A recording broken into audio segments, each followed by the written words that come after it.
భారతదేశంలో పండే అతి ముఖ్యమైన పంటలలో ఒకటి. వరి గింజల నుండి బియ్యం వేరుచేస్తారు. ఇది దక్షిణ భారతీయుల ముఖ్యమైన ఆహారం. పూర్వం 1400లోనే దక్షిణ భారతదేశంలో వరి పండిస్తున్నట్టు పురావస్తు శాఖ అంచనాలు చెబుతున్నాయి. భారతదేశంలో ఉన్న 50% పంటభూములలో వరి పండిస్తున్నారు. ప్రపంచంలో సగం జనాభాకు ముఖ్యమైన ఆహారం వరి అన్నమే. భారతదేశంలో పంటలకు ఒరైజా సటైవా ఇండికా, ఒరజా సటీవా ఇండికా రకపు వరి మొక్కలనే ఉపయోగిస్తారు. ఆకుమడి తయారుచేసి వరి విత్తనాలు జల్లుతారు. నారు అయిన తరువాత మళ్లలోకి మార్పిడి చేస్తారు. వరి మొక్క ఏకవార్షికం. వరి నుండి వచ్చే బియ్యంతో అనేక రకాలైన వంటకాలు తయారు చేస్తారు. ఎండుగడ్డి, ఆకులు పశువులకు మేతగా ఉపయోగిస్తారు. ధాన్యంపై పొట్టు తీయకుండా వాటిని వేడినీటిలో ఉడికించిన తరువాత వాటికి ఆవిరి పట్టిస్తే ఉప్పుడు బియ్యంగా తయారవుతాయి. ఇడ్లీ, దోశ మొదలైన వంటలు వీటితో తయారు చేస్తారు. బియ్యపు పిండిని బట్టల ఇస్త్రీలకు, కాలికో ముద్రణలోనూ ఉపయోగిస్తారు. కాల్చిన ఊకను ఇటుకల తయారీలో ఉపయోగిస్తారు. తవుడు నుండి తీసిన నూనె వంటలలో ఉపయోగపడుతుంది. హంస, ఫల్గుణ, జయ, మసూరి, రవి, బాసుమతి మొదలైనవి స్థానికంగా పండించే కొన్ని వరి రకాలు. దుగా నాణ్యమైన వడ్లను విత్తనాలుగా ఎంచుకుంటారు.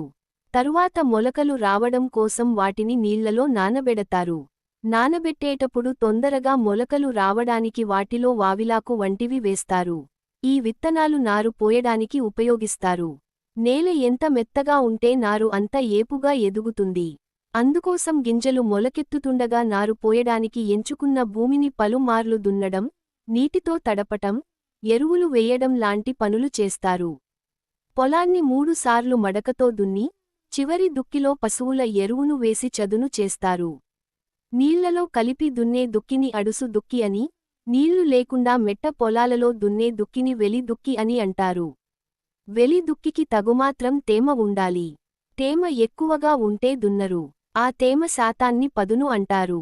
అడుసు దుక్కి దున్నిన తర్వాత ఒక పెద్ద చెక్క పలకను ఎద్దులకు కట్టి అడుసులో ఒకసారి తిప్పితే పొలం అంతా చదునుగా అవుతుంది. ఆ తర్వాతి పొలం అంతా ఆకు పరచి ఆ ఆకును కాళ్లతో బురదలోనికి తొక్కుతారు. ఆకు అనగా కానుగ, వేప, గంగరావి, జిల్లేడు మొదలగు ఆకు తెచ్చి అడుసులో వేసి తొక్కుతారు. పొలాల గట్ల మీద ఈ ఆకు చెట్లు లేనివారు అడవికి వెళ్లి కనిపించిన ఆకు కొమ్మలను కొట్టి మోపులుగా కట్టి తెచ్చి పొలంలో పరచి తొక్కుతారు. ఇది పంటకు చాలా సారవంతమైన సేంద్రియ ఎరువు. తర్వాత అది వరకే నారు పోసి ఉంచుకున్న వరి నారును పీకి కట్టలు కట్టలుగా కట్టి పొలంలో వరుసలుగా వేస్తారు. మొలకలు వచ్చిన గింజలను నారు మడిలో చల్లుతారు. గింజలు మరీ పలుచనగా కాకుండా, మరీ చిక్కగా కాకుండా చల్లుతారు. కొద్ది కాలానికి గింజలు చిన్న చిన్న వరి మొక్కలుగా ఎదుగుతాయి. తరువాత ఈ నారును ముందుగా సిద్ధం చేసుకున్న నేలలో నాటుతారు.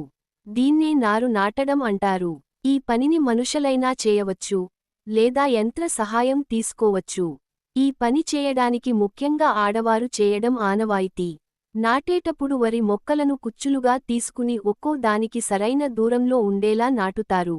దూరం తగ్గితే పంట ఎదుగుదల, పంట దిగుబడి పెద్దగా ఉండదు. పైరు కొంచెం పెరగగానే మధ్యలో కలుపు మొక్కలు పెరుగుతాయి. వాటిని ఏరివేసే ప్రక్రియను కలుపు తీయడం అంటారు.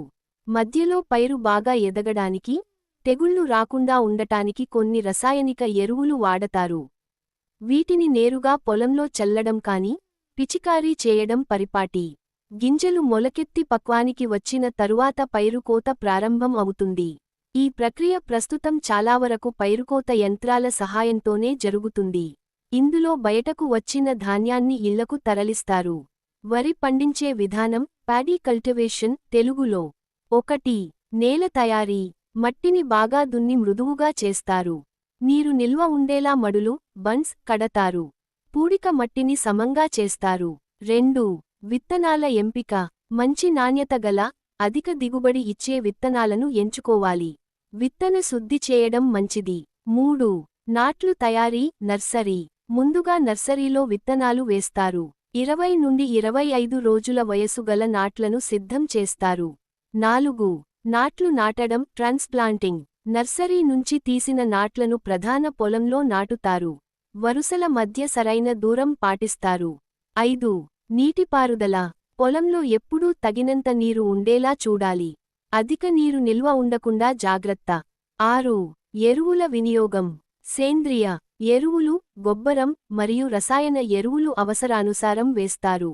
నత్రజని, ఫాస్ఫరస్, పొటాష్ సమతుల్యంగా ఇవ్వాలి. 7. కలుపు నియంత్రణ. కలుపు మొక్కలను చేతితో లేదా కలుపు మందులతో తొలగిస్తారు. 8. పురుగులు మరియు రోగాల నియంత్రణ. కీటకనాశకాలు, శిలీంద్రనాశకాలు అవసరమైతే ఉపయోగిస్తారు. పొలాన్ని తరచూ పరిశీలించాలి. 9. కోత, హార్వెస్టింగ్. పంట పూర్తిగా పండిన తరువాత కోత కోస్తారు. ధాన్యాన్ని ఎండబెట్టి నిల్వ చేస్తారు. వరిగింజ పరిమాణములో చిన్నగా ఉండి గట్టిగా ఉంటుంది. వరి గింజలో పాలు ఉత్పత్తి జరిగి, అవి గట్టి పడుట ద్వారా తయారవుతుంది. వరి గడ్డి. వరి గడ్డి పశువుల దానాగా ఉపయోగపడుతుంది. వరి పంట కోత తర్వాత మిగిలే కాండం, ఆకుల భాగాన్ని వరి గడ్డి అంటారు. వరి గడ్డి ఉపయోగాలు. పశువులకు మేతగా ఉపయోగిస్తారు. పశువుల కొట్టాల్లో పడకగా వేస్తారు. నేల సారాన్ని పెంచడానికి కంపోస్టు తయారీలో వాడుతారు. కాగితం, గడ్డివస్తువులు తయారీలో ఉపయోగం. పుట్టగొడుగుల, మష్రూమ్ సాగుకు మాధ్యమంగా ఉపయోగిస్తారు. వరి గడ్డి లక్షణాలు. పొడిగా, తేలికగా ఉంటుంది. పోషక విలువ తక్కువగా ఉంటుంది. సిలికా శాతం ఎక్కువగా ఉంటుంది. వరి గడ్డి ప్రాధాన్యత. పశుపోషణలో కీలక పాత్ర. వ్యవసాయ వ్యర్థాలను ఉపయోగకరంగా మార్చే వనరు.